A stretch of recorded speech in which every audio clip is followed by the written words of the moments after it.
Hello, everyone. Welcome to Barca News. It is February 23rd, 2024, and John Laporta is fully confident that Barcelona will meet its budget.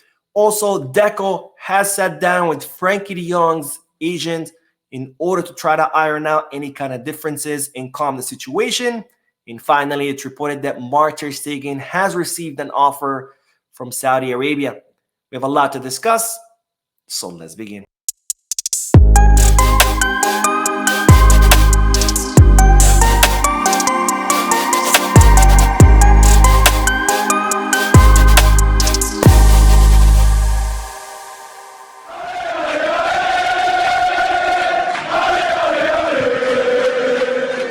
Hello everyone, welcome to the channel. My name is Mo, and before we begin with the news, just a quick reminder to make sure to hit that like button, subscribe to the channel, and drop a comment. All of this helps this channel continue to grow. Also, if you are looking for any Barcelona jerseys or merchandise, make sure you hit the kit bag. And if you are looking to place any sports bets, make sure you head to Bet Us. Both links for kit bag and Bet Us are down below in the description. Now, I'll begin with the news that John Laporta has reportedly stated that he's very confident that Barcelona are set to meet the forecasted budget, which was approved by the General Assembly at the beginning of the season. Now, Barcelona projected that they were going to make around 859 million euros in income with 11 million euros in pure profits. And this was, of course, a projected budget that Barcelona presented during the summer to the General Assembly, which was approved by the club members. In Barcelona, or John Laporta, feel very confident that the club will meet this budget, which is very much necessary because if they do, this will be the first season where Barcelona would be able to meet, to produce profits without the economic levers. Now, the last season, Barcelona did report a lot of profit, but of course, a huge part of it was thanks to the economic levers. So this will be the first season in a very long time that Barcelona would report profits without the activation of any economic levers. Of course, during the Bartomeu years, we had a lot of losses. So if this happens, this will be the first step for Barcelona to achieve the 1-to-1 rule.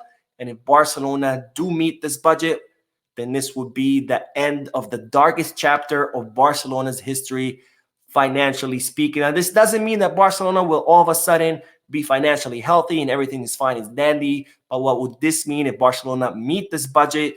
That means that the worst period is over and that Barcelona is well on its way to becoming financially healthy. Now, we do have a deviation from this budget, from this projected budget that Barcelona presented to its members at the beginning of the season.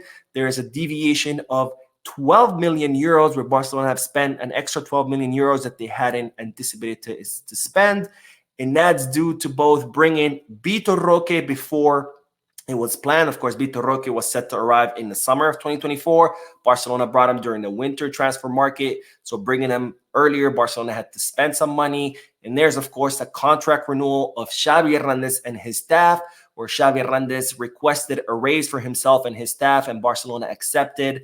So this extra income was worth 12 million euros that Barcelona had to spend, which they hadn't budgeted for.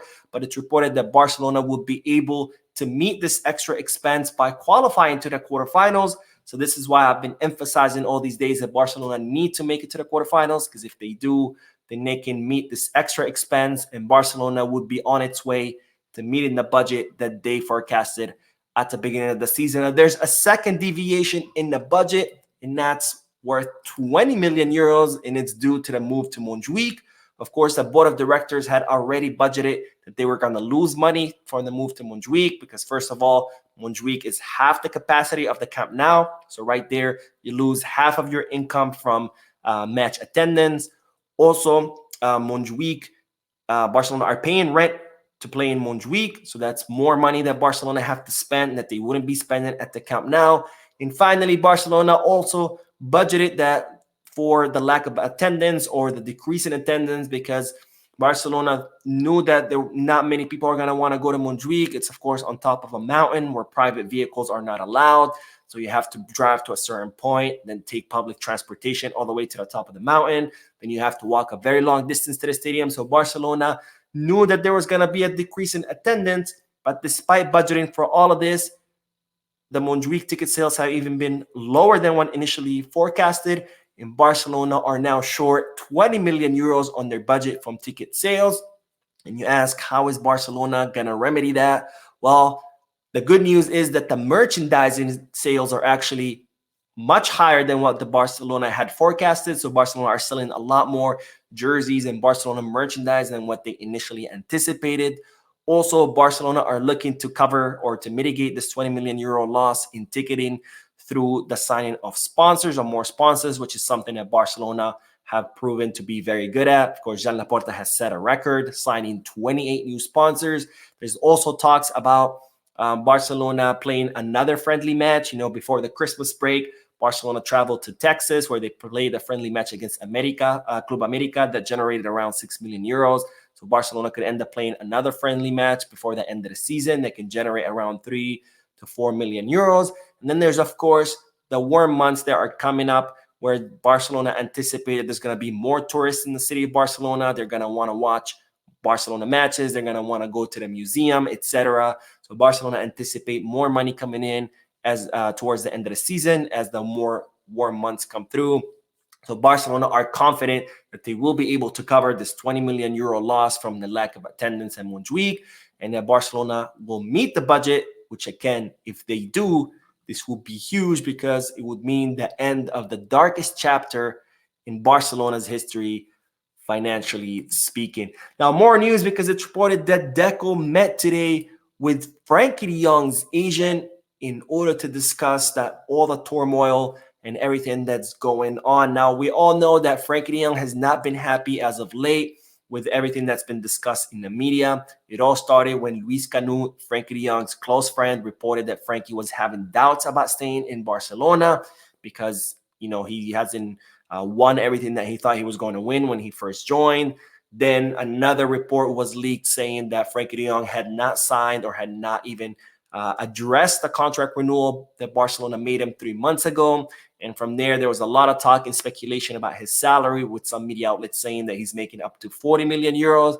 And of course, all this talks about linking Frenkie de Jong with other clubs made the player completely upset, where he requested to be included in the pre-match press conference ahead of the match against Napoli, and where I discussed his statements where he completely was angry, called the media outlet liars.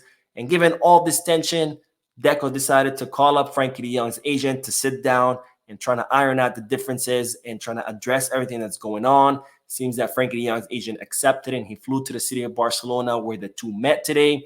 It was a 1.5-hour meeting where Deco is trying to build a bridge with Frenkie de Jong's agent, because the relationship between Frenkie and Matteo Alemany had completely broken down.